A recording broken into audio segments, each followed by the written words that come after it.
Hello students. सो आज हमारा फिर से एक नया टॉपिक हम स्टार्ट करने जा रहे हैं and previously in our class और in the video I had described you the first topic of this chapter. This is the second unit of history, socialism and Europe and Russian revolution. है ना, last time आपको याद होगा कि ये topics हमने complete किया था, तो हमने we had completed only first part of this chapter, है ना, socialism and Europe. And now this time we'll continue with the next topic, Russian Revolution. Okay, so never forget it. What is the next topic? Russian Revolution. And this is the vast topic. To understand it, you will have to watch this video very carefully. Okay, इसके बाद का video बहुत ध्यान से देखिएगा. Why? Because this is the story. This is the story of Russia. Russia की story. This is a, we can say that this is a bit different from other European countries, है ना, other European states. So you will feel somehow somewhere that this story is a bit of different. Okay, Russia. Half of the Russia comes into the Europe continent and half of the some part of the Russia comes into the Asian continent. Okay, so Asia continent. Now let's start with this topic. Hope you remember the previous topic was socialism in Europe, and now we are going to continue this topic. This is the Russian Revolution. Okay, so let's start with the topic. Or before starting this chapter, this topic, I would like to describe you one thing. I would like to tell you one story about a person, है ना, who's the, we can say he was the protagonist of this story. ये जो story है ना, उसका main character जो है, and the name of that character is Nicholas, Tsar Nicholas. The story, whole story will इसके चारों तरफ ही घूमेगी, all around. So Tsar Nicholas II.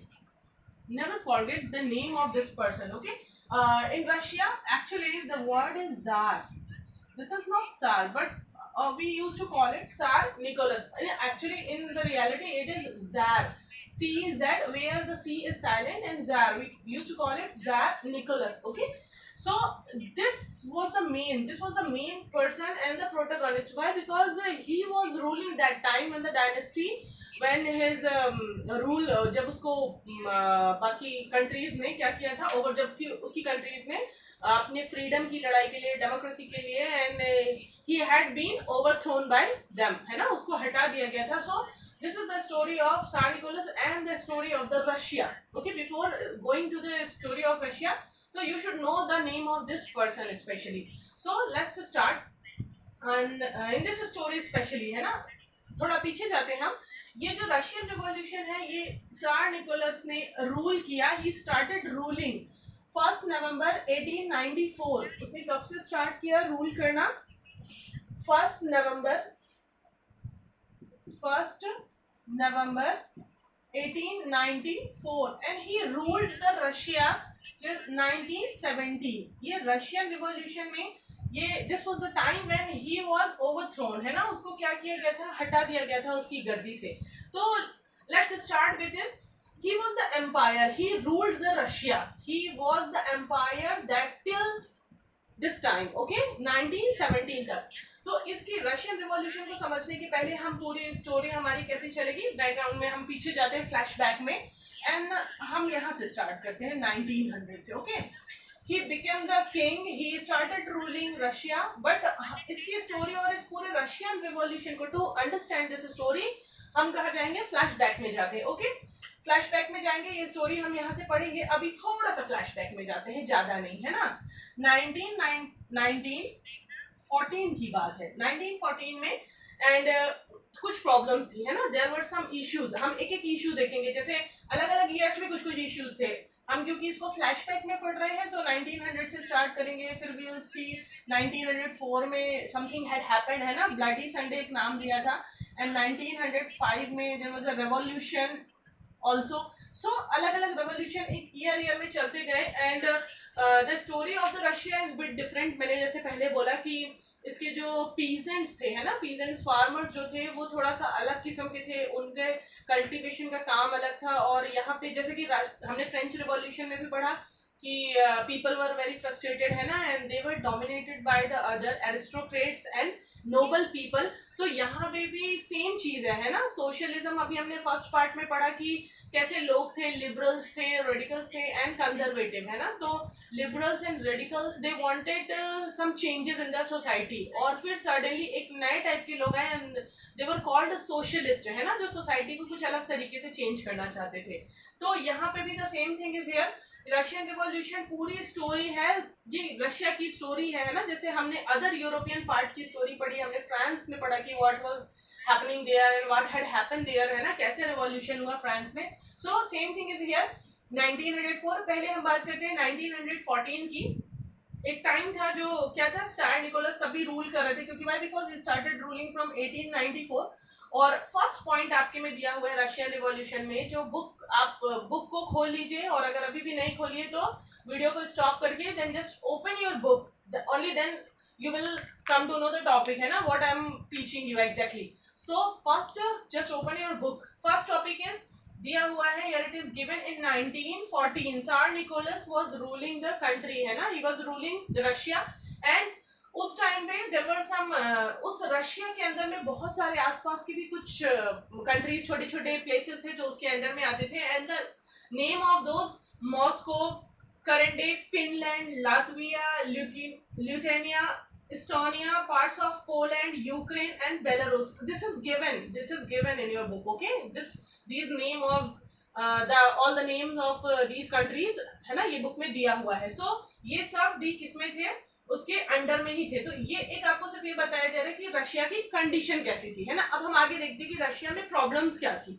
अभी हम कहाँ बात कर रहे हैं, यहाँ की बात कर रहे हैं कि 1914 में क्या था, कैसी कंडीशन थी, क्योंकि अभी हमको रेवोल्यूशन वाले टाइम में आने में अभी टाइम है ना। ये तब की बात है जब फाइनली सार निकोलस को इसकी story it's a bit different, है ना। सार निकोलस की स्टोरी ऐसी है कि इसके साथ में प्रॉब्लम ये थी कि इसने कभी ही कुड नॉट मेक हिमसेल्फ, कि खुद को अच्छा प्रिटेंड नहीं कर पाया वो, है ना। उसकी एक अलग ही स्टोरी है, वो स्टोरी के बारे में हम डिस्कस करेंगे, या तो अभी डिस्कस करते कि सार निकोलस, उसकी मैरिज हुई, उसके 4-5 बच्चे थे, है ना, 4 गर्ल्स थे, फिर उसके बाद एक उसका बेटा हुआ। तो दैट टाइम डायनेस्टी को चलाने के लिए, रूल करने के लिए एक हेयर, उनके जो वंशज जिसको बोलते हैं हम सायन, है ना, वो एक बॉय होना जरूरी है। तो उसको एक बेटा भी था, और उस बेटे के लिए उसने बहुत दिन तक बहुत सफर किया। वाई बिकॉज दैट टाइम उसको एक डिसीज थी, हीमोफेलिया बोल के, जिसकी वजह से उसकी ब्लीडिंग रुकती ही नहीं थी। तो सार निकोलस की पर्सनल लाइफ भी बहुत ही सफरिंग थी, बहुत ही ज्यादा सफर था वो, एक्चुअली बहुत सफर करने वाली। And suddenly one monk came to his life, Rasputin, उसके बारे में बुक में आगे दिया हुआ है, and that name of that person was Rasputin. ये ही बिकेम द पर्सनल एडवाइजर, और यहाँ पे उसका बहुत बड़ा कैरेक्टर है, क्योंकि ये एक ऐसा रोल है कि सार निकोलस और रास्पुटिन को लोग बहुत हेट करते थे। ये एक पर्सनल एडवाइजर था, मिनिस्टर बन गया था रास्पुटिन, और इससे नफरत करने की वजह से, क्योंकि ही वाज लीडिंग, वो ही उसको सजेस्ट करता, उसकी वाइफ को सजेस्ट करता, और बहुत बड़ा रोल था सार निकोलस का उसकी की लाइफ में, उसकी वाइफ का, है ना। His wife had played a great role in his life, और ये सारी चीजें कंबाइंड होके इनका कोई भी चीज पब्लिक के सामने अच्छी नहीं हो पाई। तो लोग क्या, ये स्टोरी एक्चुअली यहाँ से स्टार्ट हो गई थी कि पीजेंट्स और फार्मर्स सब फ्रस्ट्रेटेड है, खाने को नहीं मिल रहा है, वर्ल्ड वॉर भी हो गया बीच में 1904 में, इसलिए हम इसकी बात पहले कर रहे थे, है ना। वर्ल्ड वॉर हुआ तो लोगों के पास खाने को नहीं है, they had nothing to eat, they were suffering. So उनके मन में जो चीजें थी वो और बाहर निकल के आने लगी। और फाइनली 1917 में कि सार निकोलस को क्या किया, actually he was killed by his own people, है ना। उसके खुद के लोगों ने ही उसको क्या किया, मार दिया सार निकोलस को। क्यों? Why because they wanted. सार निकोलस के लिए एक और चीज है, हमने जैसा फ्रांस में पढ़ा, आज जैसे आप जानते हो कि लंदन में, है ना, एलिजाबेथ है और क्वीन है, तो वहां पे भी एरिस्टोक्रेसी है, मोनार्की सिस्टम था। लेकिन सार निकोलस का जो मोनार्की थी वो थी एब्सोल्यूट मोनार्की थी। उसको हम क्या बोलते हैं, एब्सोल्यूट मोनार्की। एब्सोल्यूट मोनार्की बोलने से मतलब है कि he was a tough ruler, मतलब यहाँ पे कोई भी कॉन्स्टिट्यूशन नहीं था, किसी भी तरीके की असेंबली नहीं थी, कभी कोई इलेक्शंस नहीं होते थे, और ये बहुत रूड था, है ना। ऑटोक्रेटिक गवर्नमेंट बोलते हैं, this is called autocratic, autocracy बोलते हैं। और ये ऑटोक्रेसी कैसी होती है कि ये जो मोनार्क्स होते हैं, ऐसे जो एब्सोल्यूट मोनार्की सिस्टम होता है, वहां सिर्फ मोनार्की सिस्टम ही होता है ना। बाकी जगहों पे कैसे था, जैसे हमने फ्रांस में पढ़ा कि उनका एक कॉन्स्टिट्यूशन भी था, है ना, और 3 इक्वल पार्ट में उन लोगों ने पावर भी, एग्जीक्यूटिव, लेजिस्लेटिव और ऐसे असेंबली भी बनाई थी, जुडिशरी, तो वहां पे पावर्स को डिस्ट्रीब्यूट किया था। But here there was nothing like that. Monarchy, that means only monarchy. There were no prime minister, there were nothing, कोई executive नहीं, कोई नहीं था, है ना। और सार निकोलस यहाँ ऐसी कंडीशन थी कि whatever he wanted to do with his people he did, है ना, जो भी चाहता था वो वही करता था, और उसके जो काउंसलर्स होते थे, उसको जो सजेस्ट करने वाले होते थे, उनके अकॉर्डिंग ये काम करता था। तो इसने बहुत बार ऐसा हुआ कि उसके अंडर में जो भी लोग थे, अंडर में मिनिस्टर्स या उसके जो भी सेक्रेटरी वगैरह, सो ही स्टार्टेड रिजेक्टिंग देम, है ना, उनको रिजेक्ट करने लगा और पूरी तरह से इसकी बात मान ली। जो Rasputin was a main character, है ना, इसकी बात मान के, और इसने क्या किया, आगे जाके सारी चीजें सब गड़बड़ हो गई। एंड देन क्यों, why, because his people started hating him. तो ये एक पर्सनल स्टोरी थी सार निकोलस की। अब मेन जो उसकी स्टोरी है यहाँ पे, ये कैसी स्टोरी है, हम थोड़ा सा पीछे जाते हैं, है ना, इसके लिए हम स्टोरी में थोड़ा सा पीछे जाएंगे। अब देखो, ये मैं एब्सोल्यूट मोनार्की वाला पार्ट आपको हटा देती हूँ, बट आप याद रखिए कि ऑटोक्रेटिक गवर्नमेंट थी उसकी, है ना। हमारी बात कहाँ हो रही थी, 1914 में, कि सार निकोलस रशिया को रूल कर रहे थे, और इसके साथ में रशिया के कुछ अगल बगल कई सारी छोटी छोटी कंट्रीज थी, जिनका नाम मैंने अभी बताया कि फिनलैंड, लातविया, लिथुआनिया, है ना, बहुत सारे ये नाम दिए हुए हैं आपको, फिनलैंड, लातविया, ये आज हम इन कंट्रीज को इन नाम से जानते हैं। ये countries previously they were known by some other names, है ना, फिर पर presently we know them by these name, Finland, Latvia, ये सब नाम से हम इनको जानते हैं। तो ये नाम आप देखोगे तो आपको याद दिया जाएगा, this is given in the first paragraph of this chapter. And the second topic, अभी उसी में हम रशियन रिवॉल्यूशन में देखिए, सेकंड हेडिंग है हमारे पास, economy and society during Russian empire. ये हेडिंग क्यों दी हुई है, व्हाई दिस इज गिवन, क्योंकि आपको पता होना चाहिए कि क्या कंडीशन थी ना, रशिया की कंडीशन कैसी थी जब Tsar Nicholas was the king और मोनार्क, है ना, ही वाज द मोनार्क। तो what was the condition of that place. तो इकोनॉमी एंड सोसाइटी, अब हमारा अगला पॉइंट है इसमें, economy and society during Russian empire, during Russian empire. अब हम यहाँ से हमारी स्टोरी प्रॉपर्ली थोड़ा शुरू होगी कि एक्चुअली कैसी कंडीशन थी वहां की, है ना। अब देखिए, ध्यान से देखिए, रशिया में actually economy and society, economically what was the condition, है ना, and how the society was structured there, society कैसे स्ट्रक्चर्ड थी वहां पे। तो ये आपको समझना जरूरी है, क्योंकि किसी भी जगह रेवोल्यूशन का main reason is that society, है ना। If the society is not satisfied, that means the कैसे सोसाइटी स्ट्रक्चर्ड है, और if people are not satisfied, तो ऑब्वियसली कि it will take the form of the revolution, कभी ना कभी some day it will happen. So economy and society, economic condition was not so good, ये कभी नहीं थी, और सोसाइटी भी प्रॉपरली स्ट्रक्चर्ड नहीं थी, है ना। सो कैसी थी, अब देखिए, ऑलमोस्ट फर्स्ट इसका एक पॉइंट है इसमें कि 85% पीपल, इसमें जो इतने लोग हैं 85% लोग यहाँ पे क्या है, पीजेंट्स है, फार्मर्स है ना, Russian empire population earn their living from agriculture. So that means we can call them farmer और पीजेंट्स, हम इनको क्या बोल सकते हैं, फार्मर्स एंड पीजेंट्स है ना। अब ये जो फार्मर्स एंड पीजेंट्स हैं, इनका ये इन लोगों ने अपनी कुछ अलग ही तरीके से सोसाइटी को स्ट्रक्चर किया हुआ था।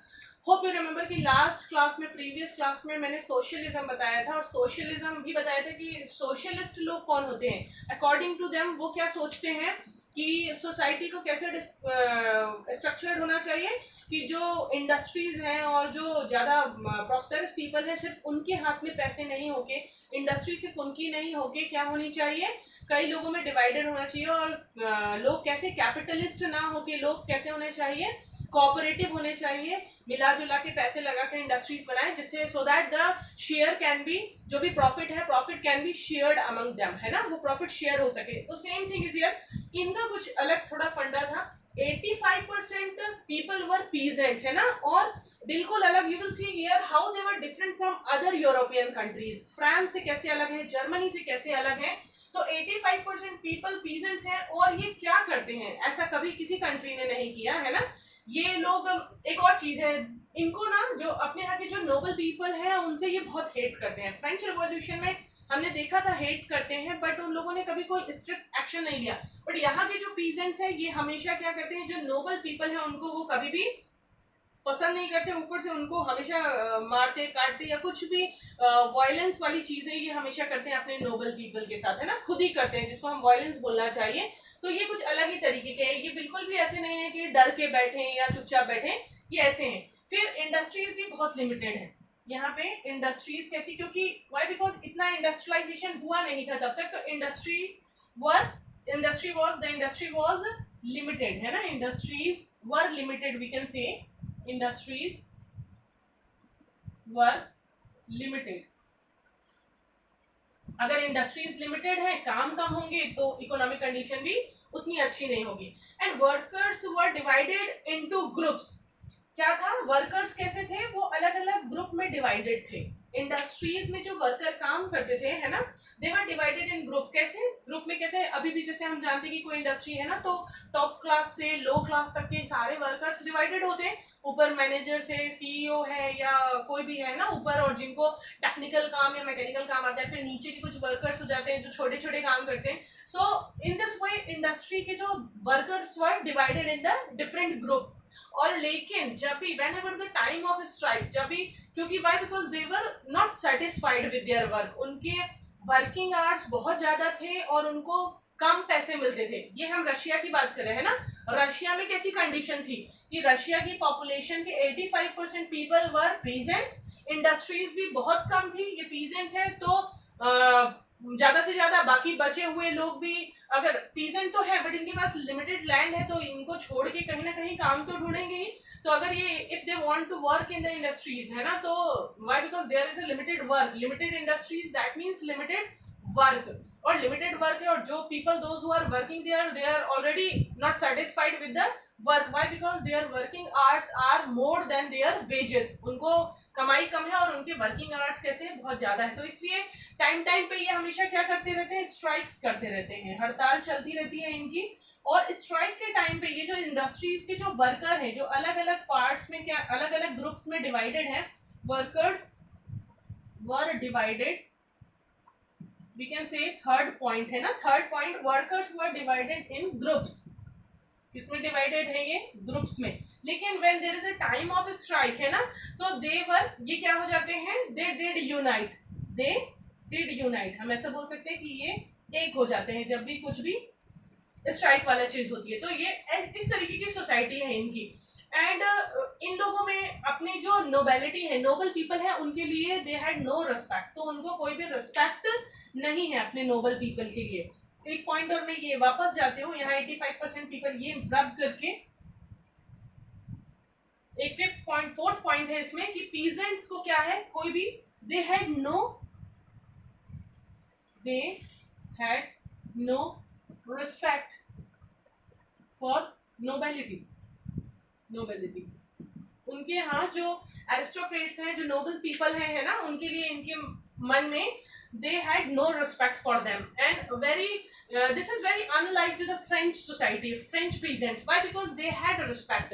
वो अपने नोबल लोगों को, उनको एक मजबूरी थी कि वो उनको रेस्पेक्ट करना पड़ता था। फ्रांस का हमने पढ़ा, बट इन रशिया ना, the peasants had no respect for the nobility, for जो भी रईस लोग थे ना, जो ऊपर उनके थे ज्यादा एरिस्टोक्रेट्स, उनके लिए जो यहाँ की फार्मर्स थे वो बिल्कुल रेस्पेक्ट नहीं करते थे, और हमेशा उनको मारना पकड़ के या कुछ भी ऐसी हरकतें भी करते थे। And the next point, fifth point, इसी के अंदर ये जो पॉइंट हम देख रहे हैं, इकोनॉमी एंड सोसाइटी, है ना, कि रशियन एम्पायर में कैसी थी। कैसी थी, Russian peasants were the only peasants, ये एक अलग ही तरीके के पीजेंट्स है। ये अपनी जो लैंड होती थी ना, उसको पूल, मतलब क्या किया जाता था, विच पूल्ड देयर बिटवीन देयर, है ना, वो यूजुअली क्या करते थे, कम्युनिटी अपनी लैंड को पूल करते थे। पूल का मतलब क्या होता है, पूलिंग, ये पूलिंग करते थे। पूलिंग से मतलब ये होता है कि इनके पास एक बड़ा लैंड मास है, तो सपोज कि कोई एक इंसान अगर नीडी है, तो उसको ये क्या करते हैं, लैंड अपनी दे देंगे, है ना, पूलिंग करते हैं। तो ये कल्टीवेशन करते हैं, ये कल्टीवेशन करते, तो आपस में, और जो प्रॉफिट होता है उसको ये सब क्या करते हैं, शेयर करते हैं। So their land and their commune divided, और इनकी एक कम्युनिटी है, पूरे पीजेंट्स की कम्युनिटी बना रखी है, तो इसमें लोग आपस में क्या करते हैं, मिलजुल के पूरा फार्मिंग का काम करते हैं।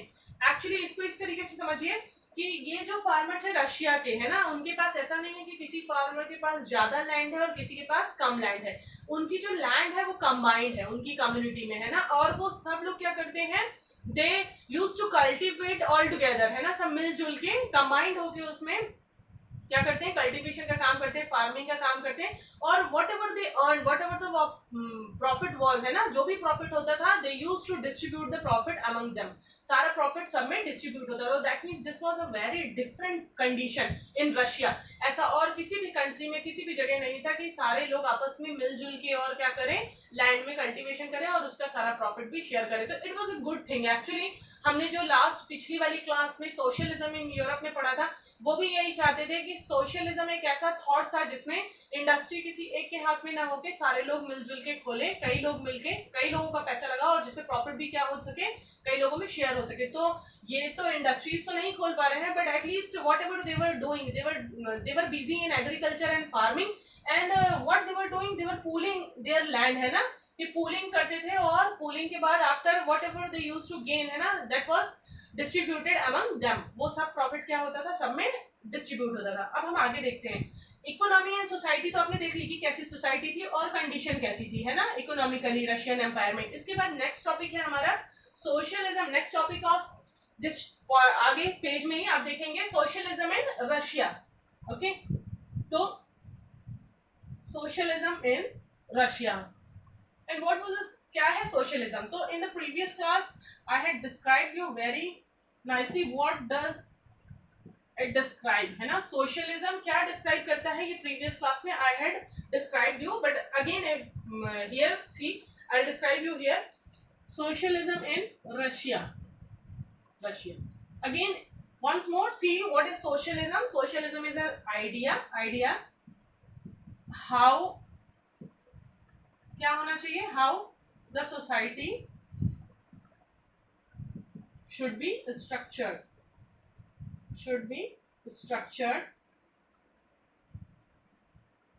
okay, and how socialism के अकॉर्डिंग कैसे स्ट्रक्चर्ड होने चाहिए, there should be no capitalist नहीं होने चाहिए, क्या होने चाहिए, कोऑपरेटिव्स होने चाहिए, लोग मिलजुल के काम करें, है ना, cooperative, so there should be no capitalist but cooperative, so this was the condition। Socialism Europe में, रशिया में कैसा था सोशलिज्म, पहले ये देखते हैं ना, फर्स्ट सी कि what was the condition of the Russia। अब हम particularly will see 1914, the year of 1914, what was the condition।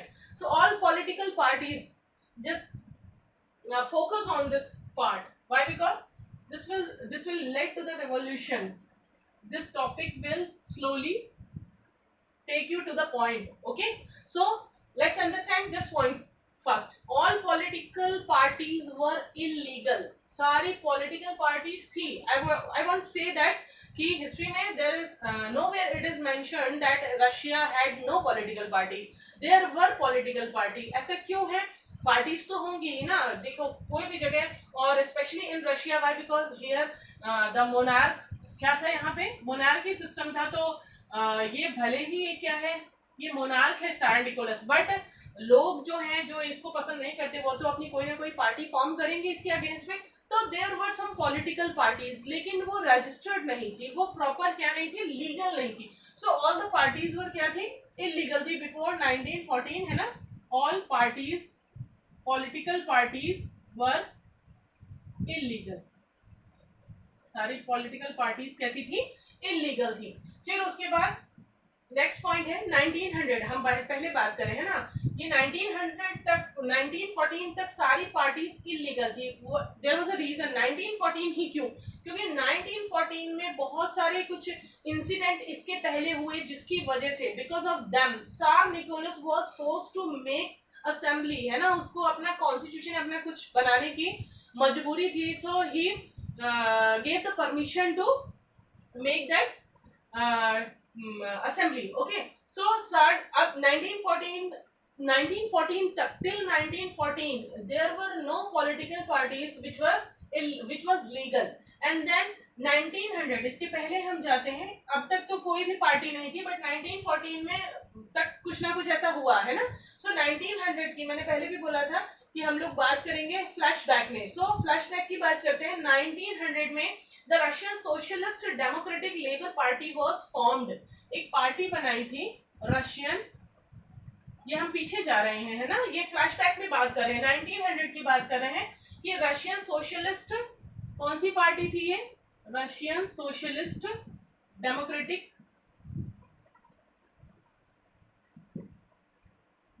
Labour party.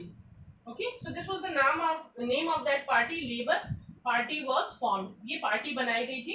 And then इसने ये इसका काम क्या था, what was the reason behind to make this party specially, है ना, ये पार्टी किस लिए थी, नाम से ही रशियन सोशलिस्ट डेमोक्रेटिक है ना, that means you can come to know what were their demands actually, what they wanted from the government, who was the government, Tsar Nicholas है ना, and what this party wanted to do, Russian Socialist Democratic Labour Party, that means they were in favor of socialist and democratic, they wanted democracy है ना, तो वो democracy चाहते थे, इसलिए ये पार्टी बनाई गई थी। और अब यहाँ से ही आपको समझ में आ जाएगा कि इनका जो स्ट्रगल था इस पार्टी का, ये किसके लिए था, किन लोगों के लिए था, they struggled for peasants, peasants that means क्या बोलना चाहिए, फार्मर्स है ना, फार्मर्स के लिए they were struggling for their peasants, not for the workers of industry.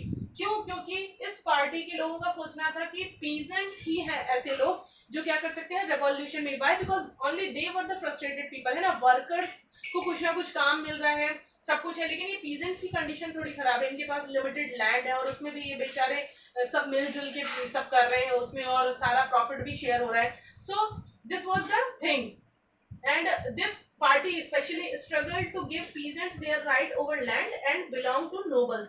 और ये क्या चाहते थे, ये peasants जिस लैंड पे ये काम करते थे एक्चुअली वो लैंड उनकी खुद की नहीं होती थी, है ना, हमने पहले भी फ्रेंच रिवॉल्यूशन में we had seen that all the land were belong to noble people, मतलब कुछ जो रईस पीपल होते हैं, एरिस्टोक्रेट है, नोबिलिटी वाले जो लोग हैं, noble only they had lands है ना, otherwise the no people were allowed to have land, purchase करने के लिए और रखने का इनके पास कोई भी प्राइवेट लैंड्स नहीं हो सकती थी।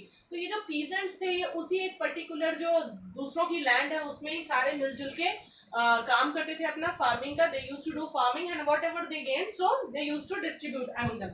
सो पीजेंट्स का प्रॉब्लम ये था कि दे हैड नो लैंड, तो इस पार्टी का काम क्या था, this party specially this was form to struggle for the peasants, ये चाहते थे कि पीजेंट्स को पूरा राइट्स मिले, पूरे उनके जितने भी राइट्स हैं वो मिले, और लैंड के दैट मीन्स कि इनको लैंड मिले खुद, और जो भी नोबल पीपल से जो बिलोंग करती है। एंड ये क्या करते थे, पीरियोडिकली अपनी लैंड को डिवाइड करते थे ये पीजेंट्स, और उसमें कुछ ना कुछ कल्टीवेशन का काम करते थे। सो दैट मीन्स, और इन लोगों का, ये पार्टी के लोगों का सोचना ये था कि वर्कर्स इतने प्रॉब्लम में नहीं है जितने की पीजेंट्स हैं। तो इन्हीं सब में क्या हुआ, एक लेनिन का नाम आपको चैप्टर में दिया हुआ है, बहुत ध्यान से देखिएगा, उसका ही कंट्रीब्यूटेड है ना फॉर द रशियन रिवॉल्यूशन, और जो भी रिवॉल्यूशन के लिए जो भी फाइट थी, तो Lenin was the famous name, आपको चैप्टर में आएगा। सो लेनिन ने क्या किया, and but Lenin did not agree with this as he felt that peasants were not one social group. Lenin एक ऐसे कैंडिडेट था जो, ये पार्टी बनाई गई थी और आगे जाके ये पार्टी दो पार्ट्स में डिवाइडेड हो गई, दो पार्ट्स में डिवाइड हो गई, and the reason was that एक इनका ही एक हेड था लेनिन, है ना, वो हेड था लीड करने वाला इंसान पार्टी में, और उसका सोचना ये था कि व्हाट ही वाज थिंकिंग कि all the peasants are not dominated people, उसको ये नहीं लगता था कि सारे पीजेंट्स डोमिनेटेड है। He thought that some peasants are different. He thought that not all the peasants are in the same condition. He thought that some peasants are in a good condition and some peasants are more suffer. They were suffering. So they suffered. So especially Lenin, what he thought that he was not agree, and only because he wasn't agree, तो उसने क्या किया, ये जो party थी Russian socialist democratic labour party, he divided this party into two parts, and the name of that part is Menshevik and Bolshevik. ये ध्यान रखिएगा, this is very important point of this chapter. Lenin ने, ये यहाँ पे मैं रब करके ऊपर वापस जाती हूँ, ऑल पार्टीज वर इलीगल का, और यहाँ पे लेनिन ने क्या किया, why, because he wasn't, Lenin was not satisfied, or we can say that he did not agree, है ना, he wasn't agreed, he did not, Lenin did not agree with the idea, did not agree with this idea. कौन सा idea? कि सिर्फ क्या कर रहे हैं, पीजेंट्स ही स्ट्रगल कर रहे हैं, पीजेंट्स ही परेशान है। तो उसने क्या किया, उसको लगा कि all the peasants are not, सारे लोगों को हम एक ही सोशल ग्रुप में एक ही तरीके से डिफाइन नहीं कर सकते है ना। आज की डेट में जैसे at present if will say कि सारे फार्मर्स और पुअर होते हैं, no that's not the case है ना। सारे फार्मर्स पुअर होते हैं ऐसा हम नहीं बोल सकते, but some of the farmers, कुछ ऐसे फार्मर्स हैं जो पुअर अभी भी पॉवर्टी में जी रहे हैं। तो सेम चीज थी, लेनिन का भी यही सोचना था कि सारे पीजेंट्स खराब कंडीशन में नहीं है ना, कुछ पीजेंट्स ऐसे हैं जो खराब कंडीशन में हैं। So what he did, he divided the party. तो इस पार्टी को, ये जो democratic party, Russian socialist democratic party है, इस वजह से क्या हो गई, लेनिन की वजह से दो पार्ट में डिवाइड हो गई। ध्यान से देखिएगा, and the name of that those Bolshevik and Menshevik. Menshevik, यहां से ही आपको समझ में आ जाएगा, ये जो बोल्शेविक है इसका लीडर था लेनिन खुद। और ये जो बोल्शेविक पार्टी है, इसने क्या किया, Lenin led the Bolshevik party. और इसका क्या सोचना था, बोल्शेविक एक ऐसी पार्टी बन गई जिसमें सारे पीजेंट्स को फेवर नहीं कर रहे हैं, लेकिन मेंशेविक एक ऐसी पार्टी बन गई जो क्या थी, जिसमें सबको, सारे पीजेंट्स को के लिए, के राइट्स के लिए फाइट कर रहे थे, और सारे लोगों को एंट्री थी, मतलब all could enter here in the party, in this party, Menshevik party. But Bolshevik के लिए, बोल्शेविक की सोच कैसी थी कि सारे पेजेंट्स परेशान नहीं हो रहे हैं, ये कुछ पर्टिकुलर पेजेंट्स के लिए ये पार्टी थी कि जो परेशान है ना, और not for all the pageants. तो दिस वाज द केस। अब ये तो केस था ही, हमने लेनिन का, और हमने देखा कि 1900 में क्या हुआ, एक पार्टी बनी है ना, व्हाट हैड हैपेंड हियर। अब हम थोड़ा सा आगे बढ़ते हैं ना, एक इसके बाद हमारा नेक्स्ट टॉपिक है टर्ब्यूलेंट टाइम। हमारा next topic is what, turbulent time.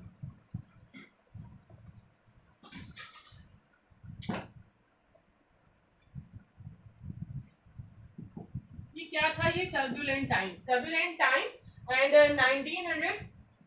1900 revolution, ये एक पॉइंट है ना।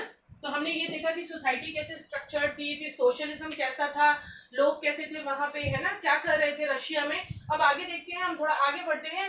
अभी हमने 1900 का देखा कि एक पार्टी बनाई थी, ऐसा नहीं कि लोग नहीं लड़ रहे थे एक्चुअली।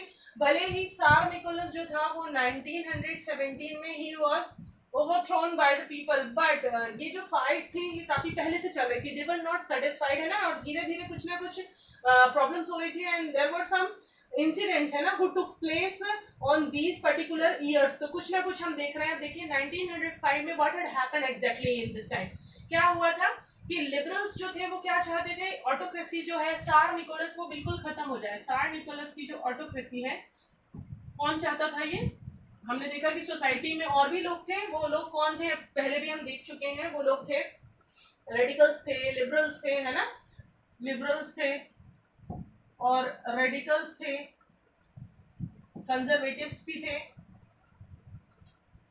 तो यहाँ पे देखिए ये जो लिबरल्स थे ना, वो सार निकोलस को वो चाहते थे कि ये बिल्कुल ही खत्म हो जाए, ये चले जाए। और सार निकोलस की जो ऑटोक्रेसी है, they wanted the end of that autocracy है ना, ये जो इनका मोनार्की सिस्टम था ये लिबरल्स चाहते थे कि बिल्कुल खत्म हो जाए। सो उन लोगों ने क्या किया, एक डिमांड करने लगे कि कॉन्स्टिट्यूशन बनना चाहिए। दे स्टार्टेड डिमांडिंग कि सार निकोलस जाने के बाद एक कॉन्स्टिट्यूशन बनना चाहिए जिससे कंट्री प्रॉपर तरीके से रन कर सके, और जो लोग जिनको राइट्स नहीं है कुछ बोलने का, जैसे जो नीचे के लोग हैं है ना, वर्कर्स हैं, लोअर कैटेगरीज में है, तो उनको they will get some rights to speak in front of all the people है ना। कॉन्स्टिट्यूशन में they will secure some places in the constitution. तो they started fighting for this, और उसका रिजल्ट क्या हुआ, तो ये जो टर्ब्यूलेंट टाइम 1905 रेवोल्यूशन में ये यही है। पहला पॉइंट इसका ये है कि लिबरल्स चाहते थे, they wanted end of autocracy, ये क्या चाहते थे, end of autocracy. And second चीज वो चाहते थे कि एक कॉन्स्टिट्यूशन बने है ना, they were demanding for a constitution. तो देयर वर 2 पॉइंट्स, पहला पॉइंट और ये 2 पॉइंट। अब इसके बाद आगे देखिए एक छोटी सी चीज है, bloody Sunday, this is very important चीज point. Bloody Sunday, what had happened on this Sunday, क्या हुआ था इस संडे के दिन, so why it had been given the name bloody Sunday. तो व्हाट हैड हैपेंड, क्या हुआ था, 1904 की बात है, this was the incident. The incident took place and the year was 1904 1904। prices of सारे जो गुड्स हैं, सारी चीजें हैं, उनके जो प्राइसेस थे वो सडनली क्या हुए, बहुत ज्यादा बढ़ गए and real wages decline by 20%, है ना, और वेजेस क्या हुआ, कम हो गए. सो और एक कंपनी थी, एक इंडस्ट्री है, उस इंडस्ट्री का, क्योंकि हमने देखा रशिया में कुछ थोड़ी बहुत ही इंडस्ट्री थी, तो name of that industry is Putilov iron industry है वो, एक्चुअली उसका नाम है फ्यूटिलोव आयरन, है ना. यहाँ पे क्या हुआ, ये लोग अपनी किस चीज के लिए, हमने जैसे कि देखा कि ये लोग क्या चाहते, कॉन्स्टिट्यूशन की डिमांड कर रहे हैं, और इससे पहले भी देखा कि लेनिन ने 2 पार्ट में डिवाइड कर दिया, और 2 मेंशेविक और बोल्शेविक, है ना, और वो डिमांड कर रहे थे कि उनको राइट्स मिले. तो इसी चीज की लड़ाई के लिए एक वर्कर्स जो है वो भी अपने लिए लड़ाई कर रहे हैं. तो वो क्या, किस चीज के लिए फाइट कर रहे हैं, वर्कर्स की एक फाइट अलग थी, पीजेंट्स की फाइट इस चीज के लिए थी कि उनको एक लैंड मिले, है ना, जो नोबल पीपल से बिलोंग करती है, और वर्कर्स की फाइट थोड़ी अलग थी, फैक्ट्री वर्कर्स की. वो क्या चाहते थे कि उनको वेजेस थोड़ा ज्यादा मिले, क्योंकि उनसे ज्यादा देर तक काम लिया जाता था इंडस्ट्री में काम करने वाले लोगों से, और वेजेस कम मिलता था. So they wanted more wages for that, or they wanted to reduce they wanted the noble people to reduce their working time at least. So इसके लिए भी वो लड़ने लगे. तो एक बार once it had happened, there was the industry name Putilov Iron Industry, और यहाँ पे क्या हुआ, कुछ 4 मेंबर्स थे यहाँ के, उन लोगों को सडनली डिसमिस कर दिया गया, और इंडस्ट्रियल एक्शन, इंडस्ट्री ने कुछ सडनली ऐसा एक्शन लिया कि यहाँ से 4 लोगों को सडनली निकाल दिया, 4 वर्कर्स को. वो वर्कर्स डिमांड कर रहे होंगे किसी चीज की, तो उनको सडनली वहां से हटा दिया गया. तो इसकी वजह से क्या हुआ कि सेंट पीटर्सबर्ग, रशिया में, रशिया का सेंटर है, इंडस्ट्री का सेंटर था वो, है ना, जिसको हम बाद में पेट्रोग्राड भी हमने बोला. मैं फिर से अभी एक बार रिपीट करूंगी, बीच में आएगा. तो दिस वाज द प्लेस. यहाँ पे क्या किया, 11, इस इंडस्ट्री में बहुत सारे, ये इंडस्ट्रियल एरिया ही था सेंट पीटर्सबर्ग. तो ऑलमोस्ट हम ऐसा बोल सकते हैं कि 1 lakh, around 1,10,000 people, workers in St. Petersburg went on strike. तो क्योंकि इस इंडस्ट्री में 4 लोगों को सडनली निकाल दिया, है ना, डिसमिस कर दिया, तो लोगों को डर लगने लगा कि ये तो गलत बात है, अगर हम अपनी चीजों के लिए डिमांड करेंगे तो इंडस्ट्री से हमको कभी भी निकाला जा सकता है ना, तो हमको कभी भी, we can be dismissed by anyone. तो ये क्या है, यहाँ पे इसके लिए ये लोग स्ट्राइक पे चले गए और अपने वर्किंग आवर्स को कम करने की डिमांड करने लगे, बाकी लोग भी. और उसकी वजह से क्या हुआ, जो वेजेस थे वो भी डिमांड करने लगे कि हमारे वेजेस भी बढ़ाओ और वर्किंग आवर्स कम करो. तो ये जो प्रोसेशन था, ये जो स्ट्राइक थी, वो पूरी भीड़ क्या हुए, उन लोगों ने जाके पुलिस स्टेशन और पुलिस वाली जगहों पे अटैक कर दिया, है ना. और अटैक करने की वजह से क्या हुआ, कम से कम पुलिस वालों ने वापस अटैक किया ऑब्वियसली, और कुछ 100 पीपल, ये हम बात कर रहे हैं ब्लडी संडे, ये जो नाम दिया गया है ब्लडी संडे, है ना, ये किस लिए हुआ. तो एक इंडस्ट्री थी रशिया में पुतिलोव आयरन नाम की, और उस इंडस्ट्री से some 4 people were dismissed suddenly. तो बाकी सारे जो वर्कर्स थे, they became very aggressive, है ना, बहुत एग्रेसिव हो गए, और they started, सारे फाइट स्ट्राइक पे चले गए, and they started demanding for the minimum working hours, है ना, और maximum wages, उनको वेजेस थोड़ा ज्यादा मिले. तो इसके लिए स्ट्राइक तो चली रही थी उनकी, है ना, और इसकी वजह से वो और फ्रस्ट्रेटेड हो गए, क्योंकि 4 लोगों को निकाला तो बाकी स्ट्राइक पे चले गए, तो पुलिस वालों पे अटैक किया, और पुलिस वालों ने वापस अटैक किया, तो 100 पीपल वर किल्ड, 100 वर्कर्स मर गए. तो उसकी वजह से ये गुस्सा जो है उनका और ज्यादा बढ़ गया. और अब पीपल, जो लोग थे, वो किस चीज की डिमांड करने लगे कि एक कॉन्स्टिट्यूशन बना दिया जाए, एक प्रॉपर कॉन्स्टिट्यूशन बनेगा, तो हमारा जो काम है, जो किसी को भी कभी भी काम से निकाल देना या कुछ भी कर देना, तो this will not happen again. So they started demanding for the constitution.